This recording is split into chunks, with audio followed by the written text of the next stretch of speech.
Praise the lord.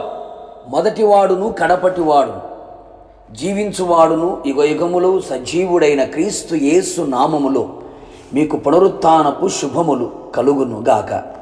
ఈ దినపు యేసయ్య జీవపు మాట. రోమీలకు రాసిన పత్రిక 14వ అధ్యాయం 9వ వాక్య భాగము. క్రీస్తు చనిపోయి మరల బ్రతికెను.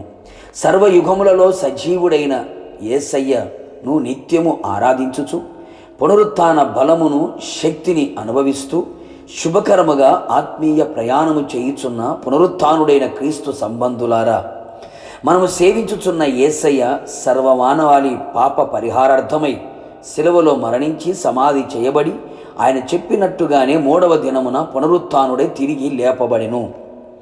మరణమును, పాపమును, అపవాదిని, పాతాళమును, సమాధిని గెలిచి విజయుడై అజేయుడై పునరుత్థానుడయ్యెను. మరణము, పాతాళము, సమాధి ఆయనను బంధించలేదు. క్రీస్తు చనిపోయి మరలా బ్రతికి 40 దినాల పాటుగా సంచరించి అనేకులకు కనబడి తన్ను తాను సజీవునిగా రుజువులతో నిరూపించుకొనెను. అనేకుల కన్నీళ్లు తుడిచెను, అవిశ్వాసమును తొలగించెను, పరిశుద్ధాత్మను పొందుకొనుడని ఆజ్ఞాపించెను, బాధ్యతలు అప్పగించెను, కన్నులు తెరిపించెను, సమాధానము కలుగు చేసెను, ఆత్మీయతలో స్థిరపరిచెను, శుభము పలికెను. ఇలా ఎన్నెన్నో కార్యములు ఆయన జరిగించెను.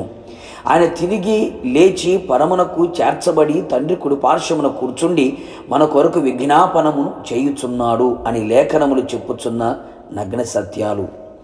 లేఖనముల ప్రకారము క్రీస్తు పాపముల నిమిత్తమై మృతి పొందెను, సమాధి చేయబడెను. లేఖనము ప్రకారం 3వ దినమున లేపబడెను. అవును ప్రియులారా, మృతులలో క్రీస్తును యేసును లేపిన వాని ఆత్మ సమాధానకర్తెగు దేవుడే ఆయనను లేపెను. క్రైస్తవ ప్రపంచమునకు భక్తికి పునాది ఆయన మరణ పునరుత్థానమే.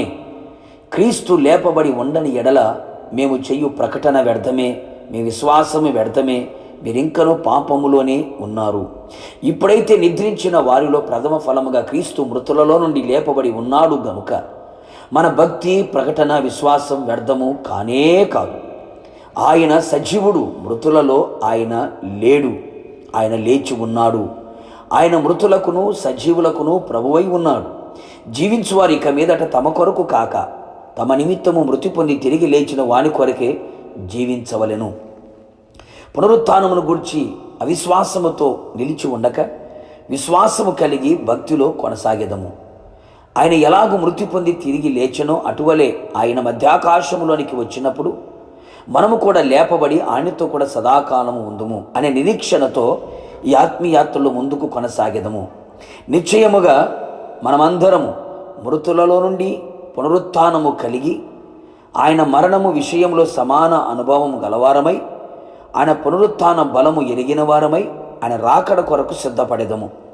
మొదటి పునరుత్థానములో పాలు పొందెదము, యుగయుగములు ప్రభువుతో కూడా నిలిచెదము. ప్రార్థన. పునరుత్థానుడైన యేసయ్య, నీ పరిశుద్ధమైన పాదములకి కోట్లాది స్తోత్రములు. మా కొరకు మీరు మరణించారు, సమాధి చేయబడ్డారు, 3వ దినమున తిరిగి లేచారు. మీరు సమాధిలో లేరని, మీరు సజీవుడని మరొకసారి నిరూపించుకున్నారు. మీరు సర్వయుగములలో సజీవుడైన దేవుడు. మీ పునరుత్థానపు బలము చేత, శక్తి చేత, ప్రభావము చేత నింపబడిన వారమై మీరు మధ్యాకాశములో ఆర్భాటముతో, ప్రధాన దూత శబ్దముతో, దేవుని బోరతో మీరు వచ్చినప్పుడు మిమ్మల్ని ఎదుర్కొని ఆ పునరుత్థానపు శక్తిని మీరు మాకు అనుగ్రహించి మీతో యుగయుగములు నిలిచే గొప్ప భాగ్యమును దయచేయమని యేసు నామములో అడిగి పొందుకొని ఉన్నాము తండ్రి, ఆమేన్. నిశ్చయముగా మీరును మీ కుటుంబ సభ్యులందరూ పునరుత్థానపు శక్తితో, బలముతో నింపబడి రాకడ వరకు నడిపించబడుదురుగాక.